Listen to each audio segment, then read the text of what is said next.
उत्तर प्रदेश की राजनीति में ओम प्रकाश राजभर को कुछ साल पहले तक लोग नहीं समझते थे, लेकिन अब उत्तर प्रदेश की राजनीति में ओम प्रकाश राजभर एक पर्याय बनते जा रहे हैं।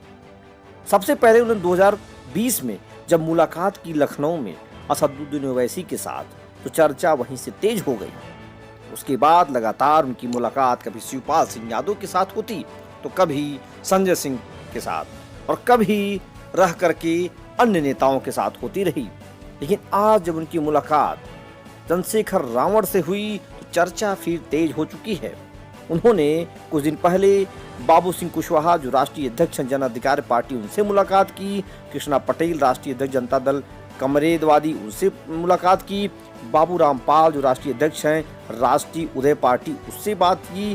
प्रेमचंद प्रजापति से मुलाकात की। अनिल चौहान से मुलाकात की। रामकरण कश्यप और राम सागर बिंद से लगातार मुलाकात ओम प्रकाश राजभर की हो रही है और उन्होंने भागीदारी संकल्प मोर्चा एक बनाया है और जिसको लेकर के 2022 की राजनीति को तेजी से धार दे रहे हैं। बात यही हो रही है कि आखिर ओम प्रकाश राजभर का मास्टर प्लान क्या है। जब इनकी मुलाकात संजय सिंह से होती है, तो चर्चा ये होती है कि क्या आम आदमी पार्टी ओम प्रकाश राजभर के साथ मिलकर के उत्तर प्रदेश के विधानसभा चुनाव में उतरना चाहती है। लेकिन उसके कुछ दिन बाद ही उनकी मुलाकात हो जाती है शिवपाल सिंह यादव से। शिवपाल सिंह यादव के मिलने के बाद फिर चर्चा होने लगती है कि आखिर ओवैसी का क्या होगा।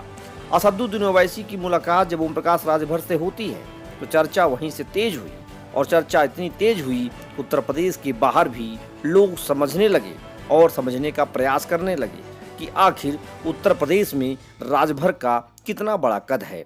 ओम प्रकाश राजभर ने अपने कद को समझाया है, बताया है और कई बार कई चुनाव में उन्होंने अपनी मौजूदगी को समझा दिया है। इसीलिए लगता है वो सभी नेता जो तलाश में हैं गठबंधन की, वो ओम प्रकाश राजभर से मिल रहे हैं, समझ रहे हैं और उन्हें यह बात समझ में आ भी रही है कि अगर राजभर से मिलते हैं तो उन्हें फायदा होगा। फायदा दरअसल यहाँ सीटों को लेकर के हो रहा है, चुनाव में जीतने को लेकर हो रहा है। ये राजभर का लगता है कि मास्टर प्लान कुछ और ही है। और का मतलब यह है कि कहीं राजभर इन सभी गठबंधनों से मिल करके एक गठबंधन बना करके सपा या बसपा की तरफ न चले जाएं, क्योंकि लगातार ऐसी चीजें होती रही हैं।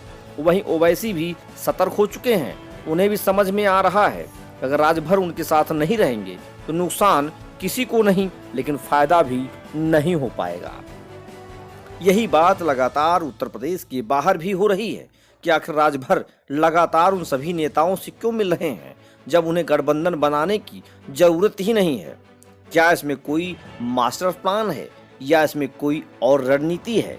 लेकिन 22 को समझने वाले ये जानते हैं कि उत्तर प्रदेश में समाजवादी पार्टी प्रमुख रूप से विपक्ष में बैठी हुई है। तमाम चुनावों में समाजवादी पार्टी ने अपनी उपस्थिति भी दर्ज करा चुकी है। लेकिन अब जब राजभर को यह मौका मिला है, पंचायत चुनाव हो रहे हैं, ऐसे में राजभर उन सभी दलों से मिल रहे हैं, सभी से समझ रहे हैं और सीटों के बंटवारे के बाद चीजें तय हो पाएंगी। हालांकि अभी इन दलों के बारे में कुछ भी भविष्यवाणी कर पाना बड़ा ही मुश्किल है, क्योंकि लगातार इनके समीकरण बदलते हैं और चुनाव के समय तक ये बदलाव की स्थिति में बने रहते हैं।